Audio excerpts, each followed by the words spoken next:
أعوذ بالله من الشيطان الرجيم. بسم الله الرحمن الرحيم. لا يحب الله الجهر بالسوء من القول إلا من ظلم، وكان الله سميعا عليما. إن تبدوا خيرا أو تخفوه أو تعفو عن سوء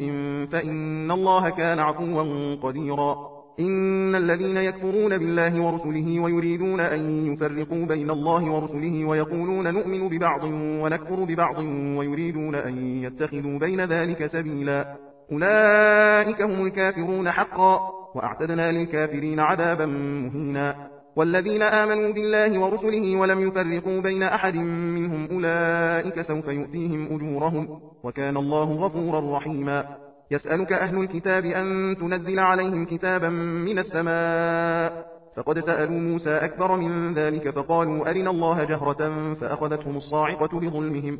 ثم اتخذوا العجل من بعد ما جاءتهم البينات فعفونا عن ذلك وآتينا موسى سلطانا مبينا. ورفعنا فوقهم الطور بميثاقهم وقلنا لهم ادخلوا الباب سجدا وقلنا لهم لا تعدوا في السبت وأخذنا منهم ميثاقا غليظا. فبما نقضهم ميثاقهم وكفرهم بآيات الله وقتلهم الأنبياء بغير حق وقولهم قلوبنا غلف،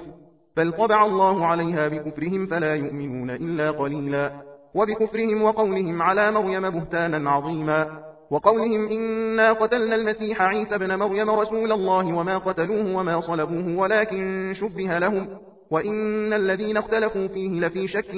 منه ما لهم به من علم إلا اتباع الظن، وما قتلوه يقينا بل رفعه الله إليه، وكان الله عزيزا حكيما. وإن من أهل الكتاب إلا ليؤمنن به قبل موته ويوم القيامة يكون عليهم شهيدا. فبظلم من الذين هادوا حرمنا عليهم طيبات أحلت لهم وبصدهم عن سبيل الله كثيرا، وأخذهم الربا وقد نهوا عنه وأكلهم أموال الناس بالباطل، وأعتدنا للكافرين منهم عذابا أليما. لكن الراسخون في العلم منهم والمؤمنون يؤمنون بما أنزل إليك وما أنزل من قبلك والمقيمين الصلاة والمؤتون الزكاة والمؤمنون بالله واليوم الآخر أولئك سنؤتيهم أجرا عظيما. إنا أوحينا إليك كما أوحينا إلى نوح والنبيين من بعده، وأوحينا إلى إبراهيم وإسماعيل وإسحاق ويعقوب والأسباط وعيسى وأيوب ويونس وهارون وسليمان، وآتينا داود زبورا. ورسلا قد قصصناهم عليك من قبل ورسلا لم نقصصهم عليك، وكلم الله موسى تكليما. رسلا مبشرين ومنذرين لئلا يكون للناس على الله حجة بعد الرسل، وكان الله عزيزا حكيما. لكن الله يشهد بما أنزل إليك أنزله بعلمه والملائكة يشهدون، وكفى بالله شهيدا. إن الذين كفروا وصدوا عن سبيل الله قد ضلوا ضلالا بعيدا. إن الذين كفروا وظلموا لم يكن الله ليغفر لهم ولا ليهديهم طريقا إلا طريق جهنم خالدين فيها أبدا، وكان ذلك على الله يسيرا. يا أيها الناس قد جاءكم الرسول بالحق من ربكم فآمنوا خيرا لكم، وإن تكفروا فإن لله ما في السماوات والأرض، وكان الله عليما حكيما. يا أهل الكتاب لا تغلوا في دينكم ولا تقولوا على الله إلا الحق، إنما المسيح عيسى بن مريم رسول الله وكلمته ألقاها إلى مريم وروح منه، فآمنوا بالله ورسله ولا تقولوا ثلاثة انتهوا خيرا لكم، إنما الله إله واحد سبحانه أن يكون له ولد، له ما في السماوات وما في الأرض، وكفى بالله وكيلا. لن يستنكف المسيح أن يكون عبدا لله ولا الملائكة المقربون، ومن يستنكف عن عبادته ويستكبر فسيحشرهم إليه جميعا. فأما الذين آمنوا وعملوا الصالحات فيوفيهم أجورهم ويزيدهم من فضله، وأما الذين استنكفوا واستكبروا فيعذبهم عذابا أليما ولا يجدون لهم من دون الله وليا ولا نصيرا. يا أيها الناس قد جاءكم برهان من ربكم وأنزلنا إليكم نورا مبينا. فأما الذين آمنوا بالله واعتصموا به فسيدخلهم في رحمة منه وفضل ويهديهم إليه صراطا مستقيما. يستفتونك قل الله يفتيكم في الكلالة، إن امرؤ هلك ليس له ولد وله أخت فلها نصف ما ترك وهو يرثها إن لم يكن لها ولد، فإن كانت اثنتين فلهما الثلثان مما ترك، وإن كانوا إخوة رجالا ونساء فللذكر مثل حظ الأنثيين. يبين الله لكم أن تضلوا، والله بكل شيء عليم. بسم الله الرحمن الرحيم. يا أيها الذين آمنوا أوفوا بالعقود. أحلت لكم بهيمة الأنعام إلا ما يتلى عليكم غير محل الصيد وأنتم حرم، إن الله يحكم ما يريد. يا أيها الذين آمنوا لا تحلوا شعائر الله ولا الشهر الحرام ولا الهدي ولا القلائد ولا آمين البيت الحرام يبتغون فضلا من ربهم ورضوانا، وإذا حللتم فاصطادوا، ولا يجرمنكم شنآن قوم أن صدوكم عن المسجد الحرام أن تعتدوا، وتعاونوا على البر والتقوى ولا تعاونوا على الإثم والعدوان، واتقوا الله إن الله شديد العقاب. حرمت عليكم الميتة والدم ولحم الخنزير وما أهل لغير الله به والمنخنقة والموقوذة والمتردية والنطيحة وما أكل السبع إلا ما ذكيتم وما ذبح على النصب وأن تستقسموا بالأزلام، ذلكم فسق. اليوم يئس الذين كفروا من دينكم فلا تخشوهم واخشون. اليوم أكملت لكم دينكم وأتممت عليكم نعمتي ورضيت لكم الإسلام دينا، فمن اضطر في مخمصة غير متجانف لإثم فإن الله غفور رحيم. يسألونك ماذا أحل لهم؟ قل أحل لكم الطيبات وما علمتم من الجوارح مكلبين تعلمونهن مما علمكم الله، فكلوا مما أمسكن عليكم واذكروا اسم الله عليه،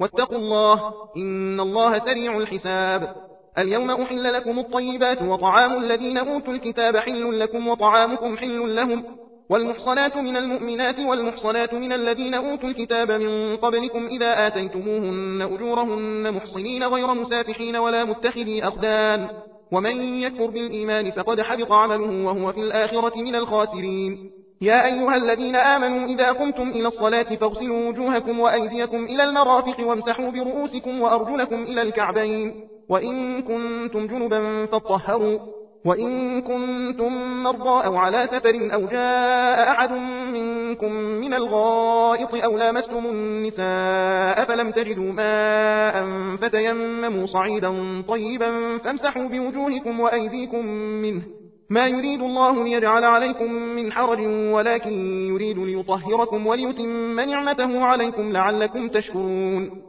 واذكروا نعمة الله عليكم وميثاقه الذي واثقكم به إذ قلتم سمعنا وأطعنا، واتقوا الله إن الله عليم بذات الصدور. يا أيها الذين آمنوا كونوا قوامين لله شهداء بالقسط، ولا يجرمنكم شنآن قوم على ألا تعدلوا، اعدلوا هو أقرب للتقوى، واتقوا الله إن الله خبير بما تعملون. وعد الله الذين آمنوا وعملوا الصالحات لهم مغفرة وأجر عظيم، والذين كفروا وكذبوا بآياتنا أولئك أصحاب الجحيم. يا أيها الذين آمنوا اذكروا نعمة الله عليكم إذ هم قوم أن يبسطوا إليكم أيديهم فكف أيديهم عنكم، واتقوا الله وعلى الله فليتوكل المؤمنون. ولقد أخذ الله ميثاق بني إسرائيل وبعثنا منهم 12 نقيبا وقال الله إني معكم لئن أقمتم الصلاة وآتيتم الزكاة وآمنتم برسلي وعزرتموهم وأقرضتم الله قرضا حسنا لأكفرن عنكم سيئاتكم ولأدخلنكم جنات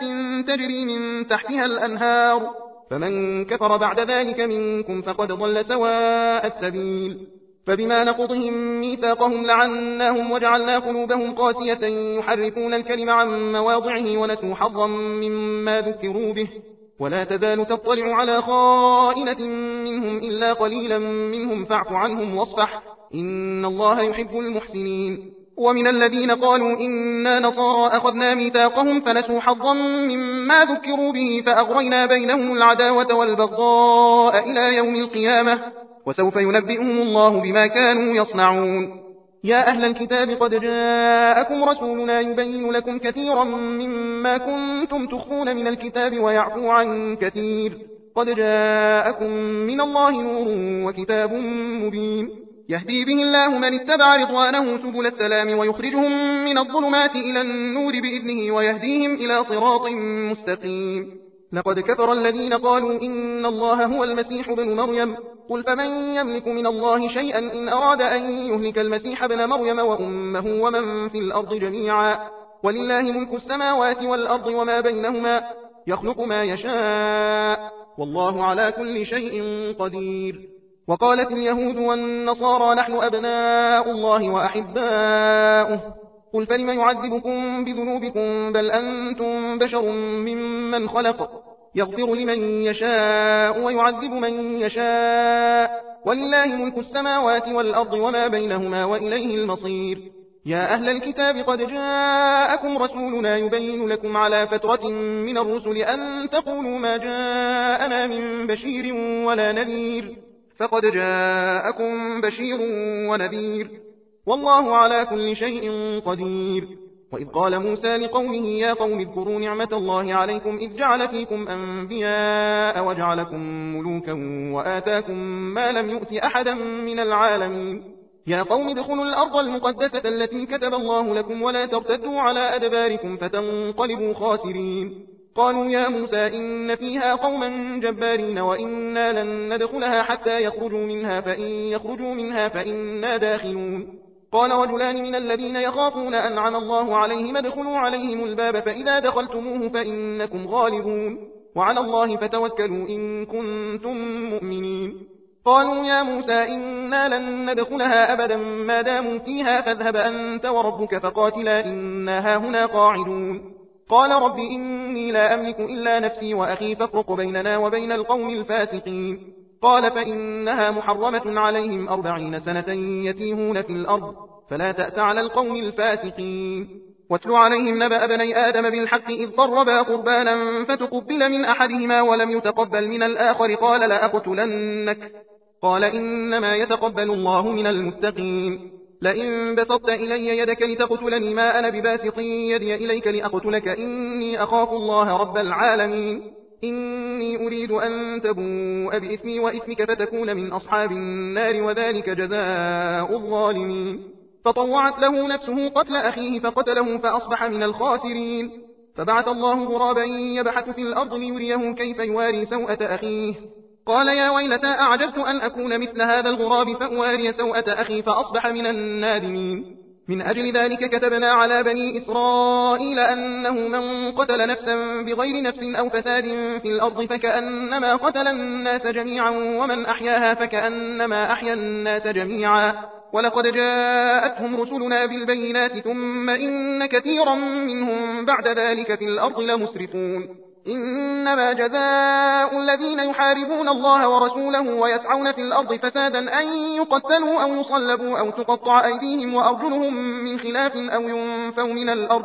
ذلك لهم خزي في الدنيا ولهم في الآخرة عذاب عظيم. إلا الذين تابوا من قبل أن تقدروا عليهم فاعلموا أن الله غفور رحيم. يا أيها الذين آمنوا اتقوا الله وابتغوا إليه الوسيلة وجاهدوا في سبيله لعلكم تفلحون. إن الذين كفروا لو أن لهم ما في الأرض جميعا ومثله معه ليفتدوا به من عذاب يوم القيامة ما تقبل منهم ولهم عذاب أليم. يريدون أن يخرجوا من النار وما هم بخارجين منها ولهم عذاب مقيم. والسارق والسارقة فاقطعوا أيديهما جزاء بما كسبا نكالا من الله والله عزيز حكيم. فمن تاب من بعد ظلمه وأصلح فإن الله يتوب عليه إن الله غفور رحيم. ألم تعلم أن الله له ملك السماوات والأرض يعذب من يشاء ويغفر لمن يشاء والله على كل شيء قدير. يا أيها الرسول لا يحزنك الذين يسارعون في الكفر من الذين قالوا آمنا بأفواههم ولم تؤمن قلوبهم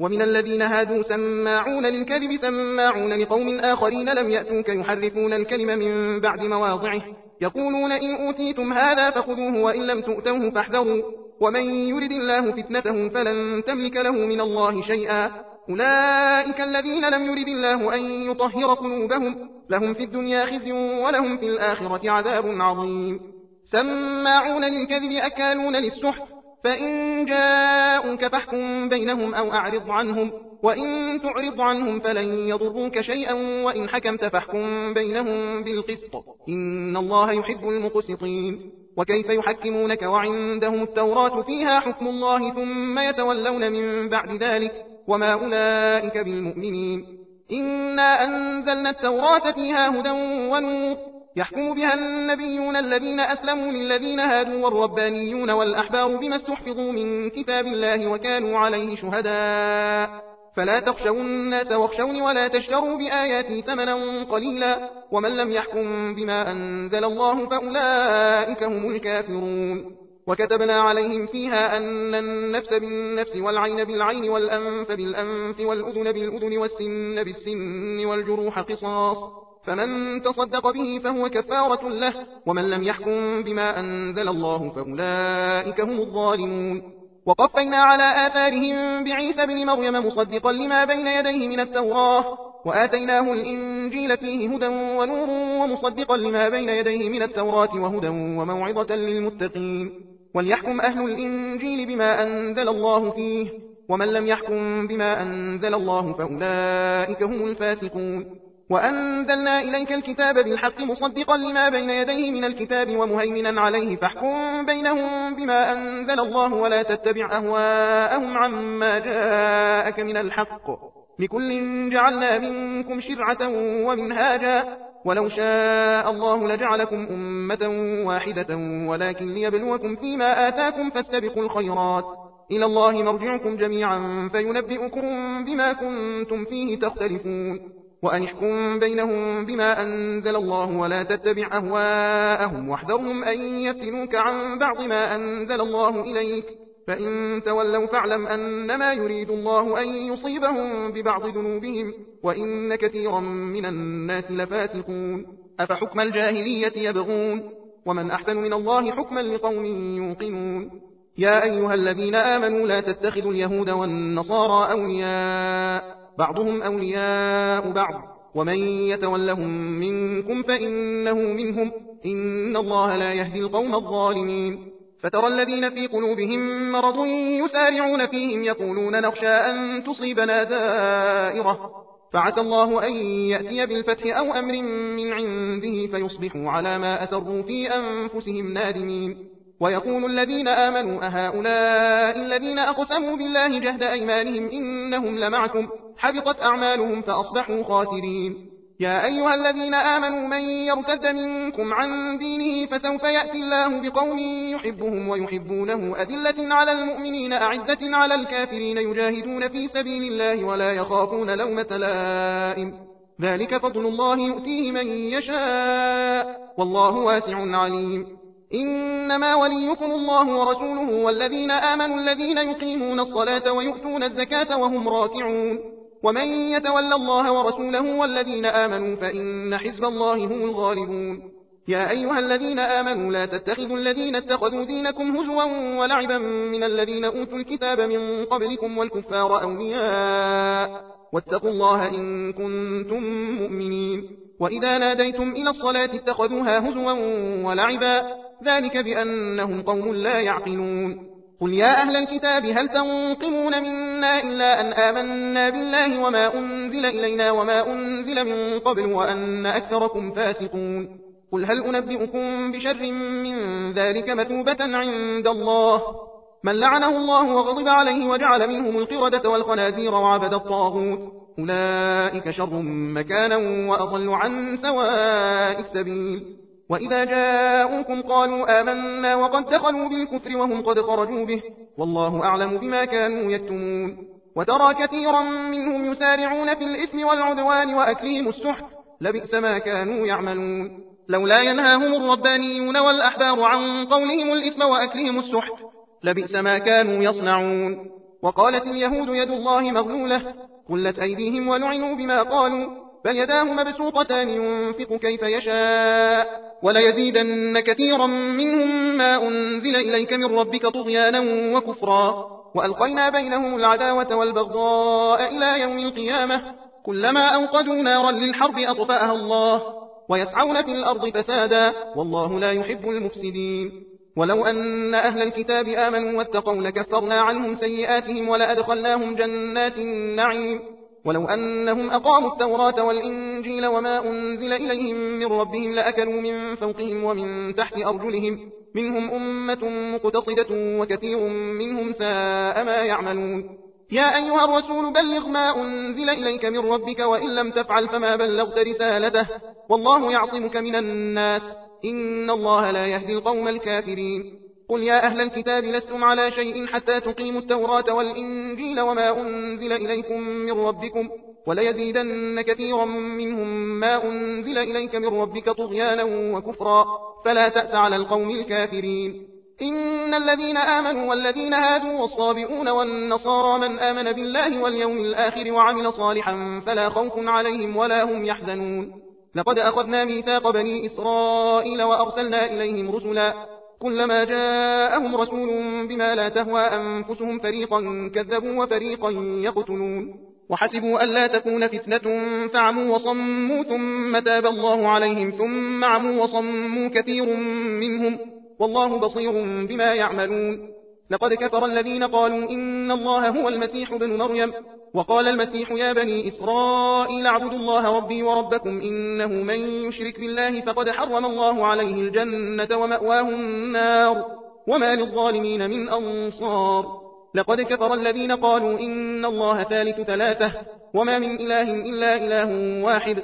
وإن لم ينتهوا عما يقولون ليمسن الذين كفروا منهم عذاب أليم أفلا يتوبون إلى الله ويستغفرونه والله غفور رحيم ما المسيح بن مريم إلا رسول قد خلت من قبله الرسل وأمه صديقة كانا يأكلان الطعام انظر كيف نبين لهم الآيات ثم انظر أنا يؤفكون قل أتعبدون من دون الله ما لا يملك لكم ضرا ولا نفعا والله هو السميع العليم قل يا أهل الكتاب لا تغلوا في دينكم غير الحق ولا تتبعوا أهواء قوم قد ضلوا من قبل وأضلوا كثيرا وضلوا عن سواء السبيل لعن الذين كفروا من بني إسرائيل على لسان داود وعيسى بن مريم ذلك بما عصوا وكانوا يعتدون كانوا لا يتناهون عن منكر فعلوه لبئس ما كانوا يفعلون ترى كثيرا منهم يتولون الذين كفروا لبئس ما قدمت لهم أنفسهم أن سخط الله عليهم وفي العذاب هم خالدون ولو كانوا يؤمنون بالله والنبي وما أنزل إليه ما اتخذوهم أولياء ولكن كثيرا منهم فاسقون لتجدن أشد الناس عداوة للذين آمنوا اليهود والذين أشركوا ولتجدن أقربهم مودة للذين آمنوا الذين قالوا إنا نصارى ذلك بأن منهم قسيسين ورهبانا وأنهم لا يستكبرون